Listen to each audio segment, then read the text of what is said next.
Hello tout le monde, alors aujourd'hui je suis hyper contente de vous retrouver dans cette nouvelle vidéo, une vidéo qui me tient énormément à cœur puisque je vais enfin vous parler de comment vivre avec un chat aveugle. Donc pour certains ça paraît totalement normal en mode ben c'est un chat, tu le laisses vivre. Et pour d'autres c'est un peu plus de questionnement et du coup je vais répondre à tous vos questionnements j'espère dans cette vidéo. Donc déjà pourquoi je vous parle de ça et pourquoi j'ai un petit peu les connaissances là-dedans, et bien tout simplement que je suis allée il y a un an donc en refuge, donc exactement en octobre 2018 je crois. Pour aller adopter un chat, enfin de base c'était pas pour ça, mais je vous redirige vers mon ancienne vidéo où je parlais de l'adoption de mon chat que je vous mettrai en barre d'infos. Et en plus de ça c'était un petit peu entre guillemets un sauvetage puisque ce chat était aveugle.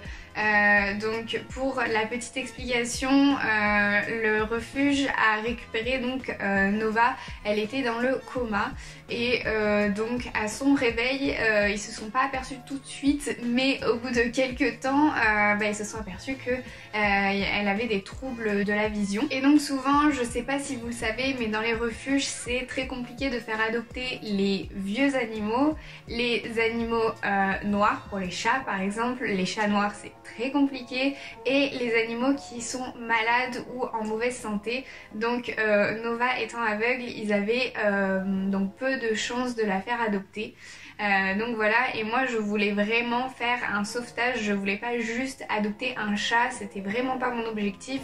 Donc du coup c'est vrai que je suis un petit peu tombée amoureuse de ce chat. Donc si vous voulez tout savoir pour les gens qui habitent dans la Drôme ou aux alentours de Valence, moi j'ai adopté Nova au refuge Saint-Roch. Donc à Valence, et ça s'est quand même plutôt bien passé au final, hein. Nova n'avait aucun souci de santé, tous les soucis de santé avaient été traités avant son adoption, elle avait aussi été stérilisée, donc je n'avais vraiment aucun frais à part les frais d'adoption qu'on a dans tous les refuges. Donc voilà, c'est un petit peu entre guillemets un don pour le refuge, et aussi le fait qu'ils s'en sont occupés. C'est vrai que j'ai quand même hésité un petit peu pour prendre Nova, puisque avoir un chat aveugle, on se dit c'est pas forcément quelque chose de simple, peut-être qu'il faut beaucoup de soins, beaucoup l'aider, l'encadrer, ne pas bouger, ne pas jouer, ne pas rien faire en fait. Donc je me suis beaucoup informée et au final je me suis rendu compte qu'il n'y avait pas énormément de vidéos sur le sujet au moment de son adoption. Donc voilà, j'espère que je vais pouvoir répondre à toutes vos questions. Et donc c'est parti. Donc tout d'abord, ce qui est préconisé pour un chat aveugle lors de son arrivée dans le foyer, c'est donc comme tous les chats en fait au final, c'est les garder dans un endroit assez restreint pour qu'ils s'habituent à l'odeur, l'environnement et tout ça, là où ils arrivent en fait tout simplement. Sauf que pour un chat aveugle, ça va mettre juste un petit peu plus de temps, puisque l'hésitation va être un peu plus grande pour aller découvrir et tout ça. Donc c'est vrai que Nova a eu aucun mal pour aller découvrir etc. Juste en fait ce qui a été problématique pour Nova, c'est que donc moi quand je suis allée la chercher en refuge, c'est une personne qui allait la mettre dans sa caisse de transport, et en fait on n'a pas pu communiquer, faire des câlins avant de rentrer dans cette boîte de transport. Donc en fait elle a été mise dans une boîte de transport, hop elle est arrivée chez quelqu'un. Donc c'est sûr que c'était hyper dépaysant, elle comprenait pas où est-ce qu'elle arrivait, elle savait pas qui j'étais. Donc voilà, j'ai pas forcément trop apprécié ce geste de la bénévole, mais bon, elle était sûrement peut-être débordée, et du coup je lui en veux pas du tout, et Nova s'est très bien adaptée. J'ai juste dû la garder donc 1 heure dans sa caisse, puisque tout simplement j'avais ouvert la caisse, sauf que elle a mis 1 heure à en sortir, en sachant que elle ne miaulait pas, elle faisait juste rien. En fait, elle était au fond de sa caisse et elle ne voulait rien savoir. Donc voilà, j'ai essayé de la caresser. Au bout d'un moment, elle a commencé à être réceptive à mes caresses, donc ça c'était plutôt cool. Après, j'ai commencé à faire des bruits avec des jouets, ce genre de choses. Bon, toujours des jouets assez donc, qui font du bruit pour qu'elle comprenne qu'il y a un jouet, mais pas non plus un bruit hyper... Enfin voilà, on prend pas des castagnettes quoi. Ensuite j'ai essayé de lui sortir à manger, à boire et donc c'est ça qui a commencé à la faire venir. Donc elle est venue tout doucement à l'extérieur et tout ça, et à partir du moment où elle était sortie de sa caisse, donc je suis moi sortie de ma chambre et donc je l'ai laissée découvrir toute seule son environnement. Donc ça c'est vraiment le premier point, essayer de mettre votre chat dans un environnement très restreint et qui découvre par lui-même. Ça ne sert à rien de le poser à un tel endroit, de toute façon il comprendra pas où est-ce qu'il est en fait. Donc juste laissez-le vivre, laissez-le exploiter son environnement et vous vous rendrez compte qu'au bout d'une heure ou deux, bah il aura tout compris en fait. Elle a gambadé pendant toute une journée dans ma chambre et tout ça. Je crois que j'ai essayé de la laisser pendant une semaine dans ma pièce, dans ma chambre. Sauf que elle était très débrouillarde et du coup elle a voulu très vite aller dans les autres parties de la maison. Après pour les autres choses qu'il faut savoir, donc au début où on est avec l'animal, donc toujours le temps d'adaptation. Le temps d'adaptation d'un chat, je ne sais pas combien de temps ça dure, hein. Moi j'ai fait en fonction de Nova, j'ai regardé comment elle réagissait et tout ça, mais en tout cas il faut toujours garder un environnement calme. Et même encore après, un chat aveugle surtout a vraiment besoin de tous ses sens. Donc en fait si vous commencez à mettre du hard rock tous les jours dans votre chambre, c'est pas possible en fait. Genre le chat il va pas comprendre où est-ce qu'il est. Si vous arrivez vers lui et qu'il y avait plein de bruit autour, forcément il vous a pas vu. Donc voilà, c'est en fait il faut qu'il arrive à entendre un maximum, à toucher un maximum, à sentir un maximum. Mais du coup essayez de lui conserver ses sens un maximum en fait, qu'elle ait tous ses sens. Qu'elle puisse exploiter ses sens au maximum puisque elle en a un en moins. Donc voilà, au début c'est vraiment ça, garder le calme de la maison et tout ça. Moi aussi ce que j'ai beaucoup fait c'est rester avec elle pour qu'elle se rende compte qu'il y avait quelqu'un, qu'il y avait une personne un peu pilier avec elle et qu'elle pouvait à tout moment, si elle était perdue ou quoi que ce soit, se référer à ma voix ou à mon odeur. Ça c'était hyper important pour moi et au final dès le premier soir elle est venue dormir contre moi. Donc ça montre vraiment qu'elle était bien avec moi, sinon elle l'aurait pas fait. Donc voilà, je pense que c'était important pour elle d'avoir une sorte de pilier. Au moins elle savait avec qui elle était. Elle savait pas forcément où est-ce qu'elle était, mais elle savait avec qui elle était. Une autre règle hyper importante, c'est donc essayer d'éviter de bouger au début, surtout au maximum le mobilier, parce que en fait sinon le chat donc il va se balader machin et tout, hop il va prendre un chemin, il va se dire bon c'est ok, et puis là en fait vous mettez une chaise ou un tabouret ou je sais pas trop quoi au milieu, et hop il se le prend au retour. Donc en fait c'est vraiment essayer au début au maximum de ne pas bouger les mobiliers pour que il scanne au maximum l'environnement, de savoir où est-ce qu'il va, qu'est-ce qu'il y a, à quel endroit, tout ça.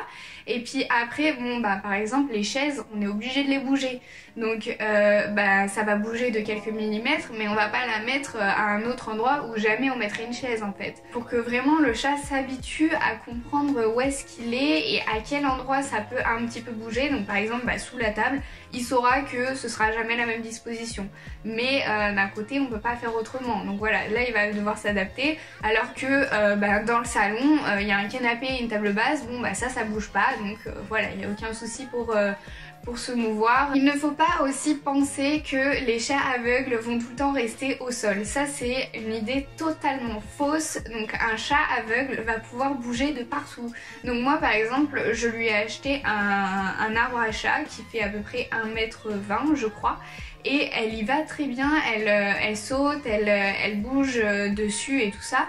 Il n'y a aucun souci, elle est toujours grimpée sur des endroits mais hyper farfelus, enfin genre je sais même pas comment elle fait concrètement, c'est un truc de fou, mais il faut penser que les chats c'est pas comme les humains, ils se sentent pas bizarres en fait en ayant un sens en moins, et c'est ça qui est vraiment très beau, c'est que pour elle en fait elle est juste normale en fait, donc prenez-la comme un chat normal. Et en plus de ça, ce qui est vraiment très bien, c'est que les chats n'utilisent pas que leur vision. Ils ont développé tous les sens, alors que c'est vrai que les êtres humains utilisent beaucoup la vision, que ce soit même pour l'équilibre, pour se mouvoir, pour tout. En fait, les êtres humains utilisent énormément la vision, alors qu'un chat beaucoup moins. Donc ne pensez pas qu'un chat aveugle va être handicapé, bien loin de là. Après, ce qui est important de savoir, c'est qu'un chat aveugle par contre ne pourra pas donc aller dehors par risque de se faire écraser, puisque il n'aura pas forcément les bons réflexes lorsqu'une voiture va venir. Il ne saura pas forcément par où partir, par où aller, enfin voilà. Et donc comme je vous le dis depuis le début, un chat aveugle est un chat au final totalement normal. Donc eh bien tout simplement, petit à petit vous allez ouvrir les espaces. Moi je l'ai fait au bout de 3 jours je pense.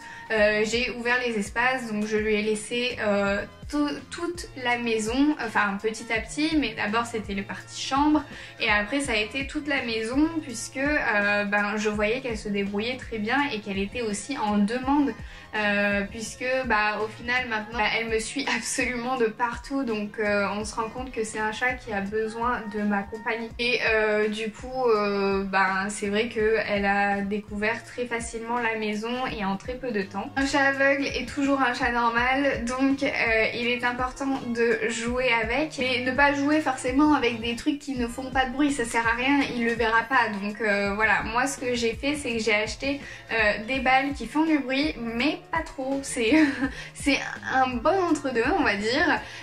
Après les cannes à pêche aussi avec les petits grelots, ça marche super bien, et aussi elle a un tunnel où elle se met à l'intérieur et elle se sent en sécurité du coup quand elle est dedans.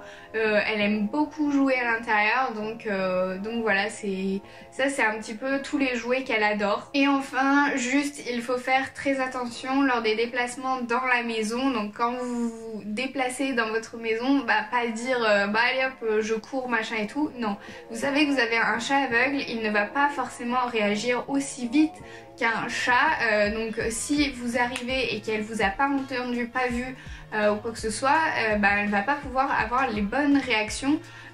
Du coup il faut faire doucement, enfin moi je marche en fait, mais je vais jamais courir dans ma maison quand je sais qu'elle est dans la pièce ou pas loin de là. Mais en soi j'ai vraiment eu aucune difficulté à adopter du coup un chat aveugle. Vraiment à aucun moment elle m'a posé de soucis plus qu'un chat normal. C'est vraiment un chat en pleine santé, elle a aucun autre souci à part ce défaut de vision. Du coup on suppose que c'est un accident de voiture qui lui a fait ça, donc elle s'est fait percuter sûrement, et donc ses nerfs optiques ont été atteints. Donc voilà, donc n'hésitez pas du tout à adopter des animaux qui ont peut-être des handicaps ou des problèmes de santé. Vraiment c'est des animaux qui ont besoin d'être adoptés, et déjà ils ont une vie pas facile, donc c'est vraiment dommage de les enfermer dans une cage, surtout que Nova en fait était enfermée donc dans une petite cage de 1 mètre par 1 mètre. Puisque le refuge ne se voyait pas gérer un chat aveugle dans une chatterie, donc elle avait aucun contact avec aucun autre chat, sauf que on a découvert, puisque donc ma mère a un chat et mon frère a un chat, et on a découvert petit à petit en fait que elle adorait le contact avec les animaux. Donc par exemple elle est super amie avec le chien de ma mère, elle adore tous les autres chats en fait, ça lui dérange pas du tout, même elle adore jouer avec eux, et eux ils veulent pas du tout, du coup ça se passe pas très bien, mais elle est très contente de jouer avec eux. Du coup je pense que les refuges n'ont pas forcément la possibilité de s'occuper bien des animaux qui sont en handicap, et ce qui est totalement normal, et je leur avais demandé pourquoi ils avaient pas mis Nova en chatterie, puis en voyant son comportement avec les autres animaux. et ils m'ont répondu que c'était trop compliqué pour eux de gérer ça et qu'en plus de ça ils avaient peur qu'en la mettant dans une chatterie elle ait une mauvaise expérience avec un animal et qu'elle ne soit plus compatible, que ce soit avec des chiens ou avec des chats. Et ça c'est vraiment quelque chose d'hyper important pour les refuges, que les animaux soient compatibles avec des chiens et des chats, puisque au moins ils peuvent être adoptés par plus de personnes. Ils n'ont pas voulu tenter le diable, ils l'ont du coup mis dans une cage pour qu'elle soit un petit peu protégée, mais vraiment à partir du moment où elle a été avec moi, je l'ai vraiment vue revivre. Elle a pas du tout été le même chat entre le moment où je l'ai adoptée et maintenant. Enfin, c'est incroyable à quel point son comportement a évolué.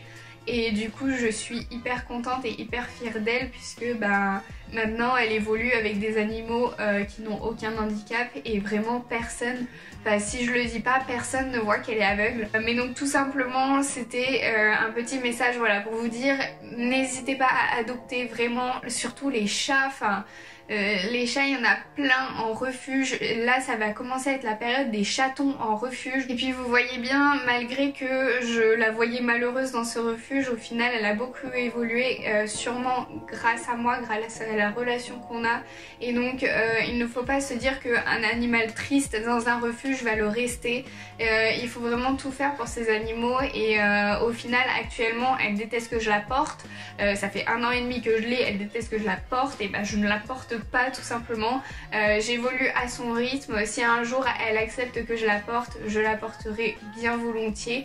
Mais actuellement je peux uniquement la mettre sur moi et lui faire des caresses comme ça, ou la caresser, mais je peux pas la porter comme un bébé ou comme je veux. Elle n'accepte pas, et c'est peut-être dû à son handicap, du fait que elle se sent un petit peu perdue. Et ça c'est vraiment quelque chose d'important. Je pense que les chats aveugles, il faut pas les déplacer, les porter, les machins, trucs, bidules. C'est un animal qu'on va laisser vivre plutôt. On va venir lui faire des caresses et tout ça. Aussi quelque chose de très important, c'est n'hésitez pas à parler. Moi je parlais tout le temps dès que je rentrais dans l'appartement, hop. Ah coucou Nada, comment tu vas? Vraiment genre on essaye de parler à l'animal, même si on sait très bien qu'il ne nous répondra pas, mais au moins on sait qui c'est qu'on est là. Voilà, donc ça c'est faire du bruit. Pour qu'il sache qu'on est là et qu'on vient. Pareil quand on va lui faire des caresses, on lui parle en même temps, on arrive, on fait du bruit, pas du bruit fort, hein, juste on exprime qu'on est là et qu'on va venir vers elle pour pouvoir ne pas la traumatiser tout simplement. Donc voilà, j'espère que j'ai répondu à toutes vos questions. En tout cas si vous avez encore des questions, n'hésitez pas à me le dire en commentaire, j'y répondrai bien volontiers. Et du coup je vous retrouve très vite pour une nouvelle vidéo. Bisous!